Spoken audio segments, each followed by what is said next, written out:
श्री राम हर हर महादेव। सिंह राशि वालों, ज्योतिष शास्त्र में अगर किसी एक ग्रह को ज्ञान, भाग्य और शुभ फल का सबसे बड़ा स्रोत माना गया है तो वह है देवताओं के गुरु देवगुरु बृहस्पति। आज हम उसी महत्वपूर्ण परिवर्तन की बात करने जा रहे हैं जिसका प्रभाव सीधे सीधे सिंह राशि के जीवन पर पड़ने वाला है, क्योंकि लंबे समय तक वक्री रहने के बाद अब देवगुरु बृहस्पति एक बार फिर अपनी सीधी चाल में आ चुके हैं। जी हाँ, 11 मार्च से लेकर 1 जून तक देवगुरु बृहस्पति मार्गीय में रहेंगे और यह परिवर्तन साधारण नहीं माना जाता, क्योंकि इससे पहले लगभग 11 नवंबर से गुरु वक्री अवस्था में चल रहे थे। ज्योतिष के अनुसार जब कोई ग्रह वक्री हो जाता है तो उसकी ऊर्जा का प्रभाव भी कुछ अलग प्रकार से दिखाई देने लगता है। इसी कारण पिछले कुछ समय में कई लोगों के जीवन में उतार चढ़ाव की स्थिति भी बनी रही। कहीं काम बनते बनते रुक गए, कहीं योजनाएं पूरी होने में देरी हुई, तो कहीं मेहनत के बावजूद मनचाहा परिणाम नहीं मिल पाया। लेकिन अब जैसे ही देवगुरु बृहस्पति मार्गी अवस्था में आए हैं, उनकी ऊर्जा फिर से सीधे प्रवाह में चलने लगी है। और ज्योतिष में माना जाता है कि जब गुरु अपनी सीधी गति में आते हैं तो कई रुके हुए कार्य धीरे धीरे गति पकड़ने लगते हैं। हालांकि यहाँ एक और महत्वपूर्ण बात समझना बेहद जरूरी है। इस समय देवगुरु बृहस्पति अतिचारी स्थिति में भी माने जा रहे हैं। ज्योतिष के इतिहास में जब जब गुरु इस प्रकार की चाल में रहते हैं तब तब दुनिया में कुछ बड़े बड़े बदलाव भी आपको देखने को मिलते हैं। इतिहास के पन्नों पर नज़र डालें तो प्रथम विश्व युद्ध, द्वितीय विश्व युद्ध और हाल ही के समय में जो कोरोना महामारी के द्वारा ग्रहों की चाल थी, वह ऐसे ही विशेष योग में दिखाई दे रही थी। इसलिए कई लोग ये प्रश्न भी पूछ रहे हैं कि जब गुरु इस प्रकार की स्थिति में हो तो आने वाला समय कैसा रहने वाला है। क्या यह समय चुनौतियाँ लाएगा या फिर नए अवसर लेकर आएगा? तो सिंह राशि के लिए इस प्रश्न का उत्तर काफ़ी हद तक सकारात्मक दिखाई देता है, क्योंकि ज्योतिष के अनुसार देवगुरु बृहस्पति सिंह राशि के लिए सदैव एक योग कारक ग्रह माने जाते हैं। और जब कोई योग कारक ग्रह मार्गी अवस्था में आ जाए तो इसे भाग्य के सक्रिय होने का संकेत भी माना जाता है। इस समय देवगुरु बृहस्पति सिंह राशि के लिए एक एकादश भाव में गोचर कर रहे हैं और एकादश भाव को ज्योतिष में इच्छाओं की पूर्ति और लाभ का स्थान कहा गया है। इसका सीधा अर्थ यह है कि यदि पिछले समय में आपकी कुछ इच्छाएं अधूरी रह गई थी या आपके कुछ सपने अभी तक पूरे नहीं हो पाए थे, तो अब धीरे धीरे उन इच्छाओं की पूर्ति का मार्ग खुलने लग सकता है। क्योंकि जब गुरु लाभ के भाव में विराजमान होते हैं तो व्यक्ति के जीवन में कई प्रकार के लाभ मिलने की संभावनाएं बनती हैं। यह लाभ केवल धन के रूप में ही नहीं बल्कि अवसरों के रूप में भी हो सकता है। कई लोगों को अपने कार्य क्षेत्र में उन्नति का मौका मिलता है। कुछ लोगों को नए संपर्क और नए लोगों के माध्यम से जीवन में आगे बढ़ने का अवसर मिलता है, क्योंकि एकादश भाव सिर्फ लाभ का ही नहीं बल्कि मित्रों, सामाजिक संबंधों और बड़े भाई बहनों से मिलने वाले सहयोग का भी स्थान माना जाता है। और जब इस भाव में देवगुरु बृहस्पति विराजमान हो तो समाज और संपर्कों के माध्यम से लाभ मिलने की संभावनाएं और अधिक बढ़ जाती हैं। लेकिन सिंह राशि वालों, इस समय पूरे गोचर का सबसे बड़ा रहस्य सिर्फ गुरु के एकादश भाव में बैठने में नहीं छिपा है। असल रहस्य छिपा है उनकी दिव्य दृष्टियों में, क्योंकि ज्योतिष के अनुसार देवगुरु बृहस्पति जहाँ भी स्थित होते हैं वहाँ से अपनी 3 विशेष दृष्टियाँ प्रदान करते हैं। और माना जाता है कि जिस भाव पर गुरु की दृष्टि पड़ जाए वह भाव मानो अमृत के समान पवित्र हो जाता है। और इस समय गुरु की यही दिव्य दृष्टियाँ सिंह राशि के जीवन में कई महत्वपूर्ण क्षेत्रों को प्रभावित करने जा रही हैं। यानी आने वाले समय में जो परिवर्तन दिखाई देंगे उनका रहस्य इन 3 दृष्टियों में ही छिपा हुआ है। तो आइए सिंह राशि वालों जानते हैं गुरु की 3 दृष्टियाँ आपके जीवन में क्या बड़ा खेल खेलने वाली हैं। लेकिन उससे पहले वीडियो को एक लाइक कर दीजिए, वीडियो को हाइप करना बिल्कुल भी मत भूलिएगा, ज़रूर कर दीजिए हाइप। और सच्चे दिल से कमेंट्स बॉक्स में लिखें जय बृहस्पति देव, जय गुरुदेव, जय श्री राम। दोस्तों, चैनल पर अगर नए हैं तो सब्सक्राइब कर लीजिए। अब आइए इस गोचर के सबसे महत्वपूर्ण रहस्य को समझते हैं। देवगुरु बृहस्पति इस समय सिंह राशि के लिए 3 विशेष दृष्टियां प्रदान कर रहे हैं और ज्योतिष में माना जाता है कि गुरु की दृष्टि जिस भाव पर पड़ती है वह भाव मानो अमृत के समान पवित्र हो जाता है। सबसे पहले बात करते हैं गुरु की पहली दृष्टि की। यह दृष्टि पड़ रही है सिंह राशि के तीसरे भाव पर। तीसरा भाव ज्योतिष में साहस, पराक्रम और आत्मविश्वास का स्थान माना जाता है। यही वह भाव है जो यह तय करता है कि जीवन की चुनौतियों के सामने व्यक्ति कितनी मजबूती से खड़ा रह सकता है। और जब इस स्थान पर देवगुरु बृहस्पति जैसी शुभ शक्ति की दृष्टि पड़ती है तो व्यक्ति के अंदर छिपी हुई ऊर्जा धीरे धीरे जागृत होने लगती है। सिंह राशि के लिए इसका अर्थ यह हो सकता है कि आने वाले समय में आपके आत्मविश्वास में एक नया उछाल देखने को मिले। कभी कभी जीवन में ऐसा होता है कि इंसान मेहनत तो करता है लेकिन मन के किसी कोने में एक छोटा सा संदेश भी छिपा रहता है। जो संदेह क्या हो सकता है? आत्मविश्वास के साथ ईश्वर की कृपा जुड़ जाती है। वही समय होता है जब इंसान अपने प्रयासों को वास्तविक परिणाम प्राप्त करता है, लेकिन आप संदेह करते रह जाते हैं। इसलिए कई ज्योतिष इस समय को परिणाम प्राप्ति का समय भी मानते हैं। जितनी मेहनत आपको करनी थी वह आप पहले ही कर चुके हैं। अब धीरे धीरे उस मेहनत के फल से जुड़ने का अवसर आपके सामने आने लग सकता है।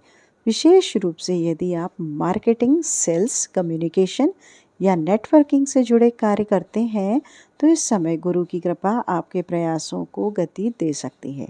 जो लोग ऑनलाइन प्लेटफॉर्म पर काम करते हैं या डिजिटल माध्यम से अपनी पहचान बना रहे हैं उनके लिए भी यह समय नए अवसर लेकर आ सकता है। स्पोर्ट्स या किसी प्रतिस्पर्धात्मक क्षेत्र में सक्रिय लोगों के लिए भी यह समय आत्मविश्वास को मजबूत करने वाला सिद्ध हो सकता है। संभव है कि इस दौरान कोई महत्वपूर्ण एग्रीमेंट सामने आए या कोई ऐसा अवसर मिले जो आगे चलकर लाभ का कारण बने। कुछ लोगों के जीवन में यात्राओं के योग्य भी बनते हुए दिखाई दे रहे हैं। यही यात्राएं नए संपर्क और नए अवसरों के द्वार भी खोल सकती है। अब बात करते हैं देवगुरु बृहस्पति की दूसरी दृष्टि की। ज्योतिष के अनुसार गुरु की 7वीं दृष्टि जिस राशि के पंचम भाव पर पड़ रही है वह यहाँ एक विशेष बात यह भी है कि देवगुरु बृहस्पति स्वयं सिंह राशि के पंचमेश भी माने जाते हैं। अर्थात यह स्थिति ऐसी बन रही है जहाँ गुरु की कृपा अपने ही भाव को शक्ति प्रदान कर रही है।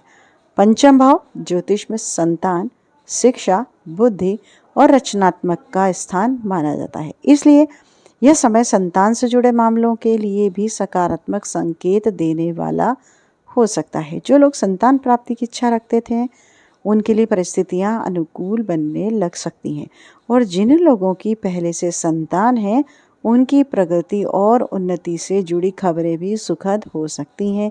इसके साथ साथ पंचम भाव को निवेश और शेयर मार्केट से भी जोड़ा जाता है।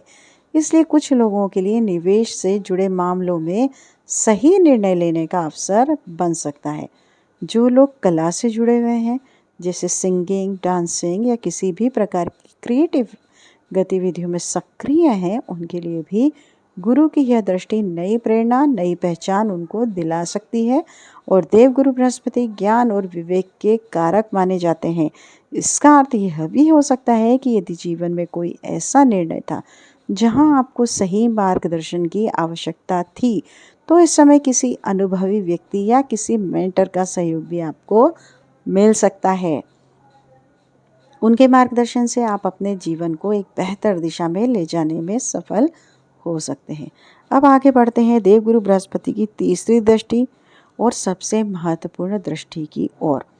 इसे समझना सिंह राशि के लिए बेहद जरूरी है क्योंकि जब आप काल पुरुष की कुंडली को देखते हैं तो उसमें एक भाव ऐसा दिखाई देता है जिसे नवम भाव कहा जाता है। और विशेष बात यह है कि देवगुरु बृहस्पति स्वयं इसी नवम भाव के कारक भी माने जाते हैं और कई स्थितियों में उस भाव के स्वामी भी होते हैं। इसलिए उनकी यह अंतिम दृष्टि जीवन के उस क्षेत्र को प्रभावित करती है जिसे ज्योतिष में भाग्य का द्वार कहा जाता है। ज्योतिष के अनुसार गुरु की नवमी दृष्टि सीधे सिंह राशि के सप्तम भाव पर पड़ रही है।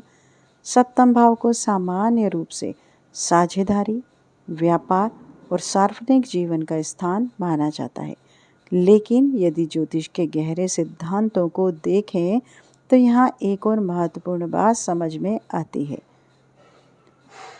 भाव के सिद्धांत के अनुसार सप्तम भाव को दशम भाव का दशम भी माना जाता है और यही कारण है कि यह स्थान केवल व्यापार का ही नहीं बल्कि करियर और कर्म क्षेत्र से जुड़े परिणामों का भी संकेत देता है।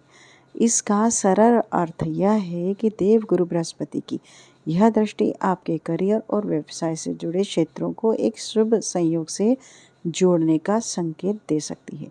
यदि आप व्यापार करते हैं तो यह समय व्यापार में उन्नति के अवसर प्रदान कर सकता है और यदि आप नौकरी या किसी पेशेवर क्षेत्र से जुड़े हैं तो वहाँ भी नई संभावनाएं सामने आ सकती हैं, क्योंकि जब कर्म क्षेत्र पर देवगुरु बृहस्पति की कृपा पड़ती है तो व्यक्ति को सही दिशा में आगे बढ़ने की प्रेरणा मिलती है।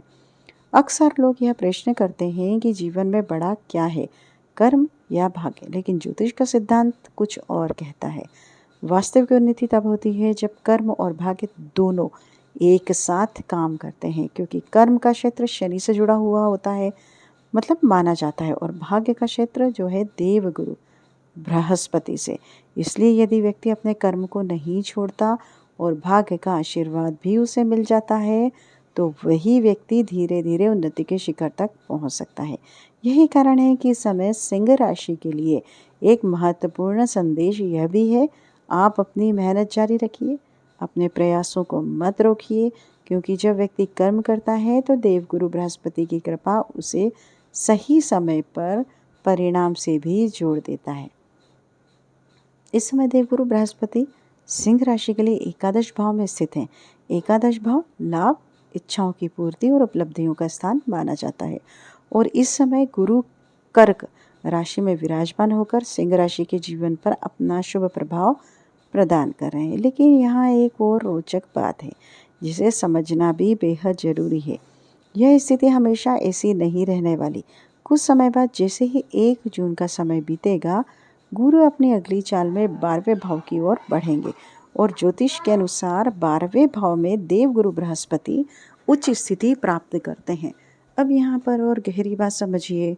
देवगुरु बृहस्पति सिंह राशि के लिए पंचम भाव और अष्टम भाव के स्वामी माने जाते हैं और जब पंचमेश और अष्टमेश उच्च स्थिति में जाकर 12वें भाव में स्थित होते हैं तो कई छिपे हुए शुभ परिणाम धीरे धीरे सामने आने लगते हैं। ऐसी स्थिति में जीवन की कई रुकावटें धीरे धीरे कम होने लगती हैं, बाधाएं हटने लगती हैं और व्यक्ति को नई दिशा में आगे बढ़ने का अवसर मिलता है।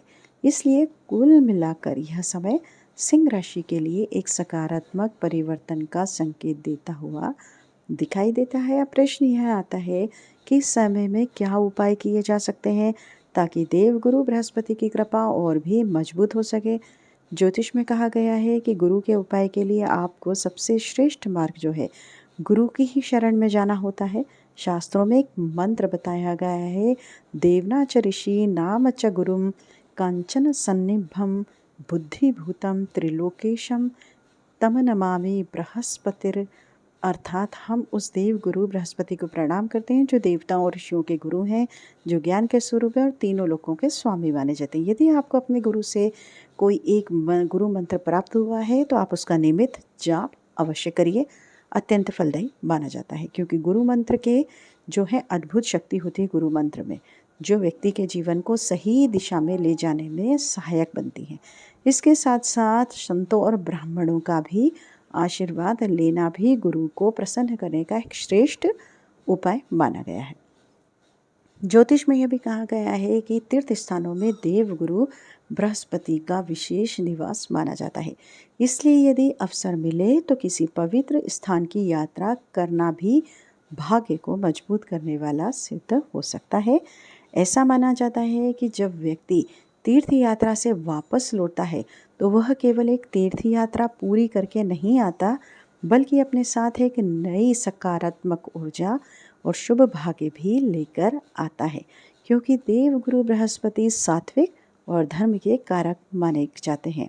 इसलिए जितना अधिक व्यक्ति सात्विक और सकारात्मक कार्यों से जुड़ता है, उतना ही गुरु का प्रभाव उसके जीवन में मजबूत होने लगता है।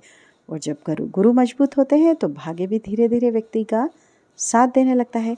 उम्मीद है आपको इस पूरे विश्लेषण को आपने ध्यान से सुना होगा, समझा होगा। यदि यह जानकारी आपको उपयोगी लगी हो तो आपको मेरा समझाने का तरीका अगर अच्छा लगा हो तो हमेशा की तरह अपना एक प्यारा सा लाइक और वीडियो को हाइप करना बिल्कुल भी मत भूलिएगा। यदि अभी तक आपने चैनल को सब्सक्राइब नहीं किया है तो ज़रूर कर लीजिए, ताकि आने वाले समय में ऐसी ही महत्वपूर्ण ज्योतिषीय जानकारी आप तक पहुंचती रहे। आप सभी का दिन शुभ हो, मंगलमय हो, यही मनोकामना ईश्वर से आप सबके लिए। वीडियो में अंत तक बने रहने के लिए तहे दिल से आपका शुक्रिया। नमस्कार, मिलते हैं जल्द ही अगली वीडियो में।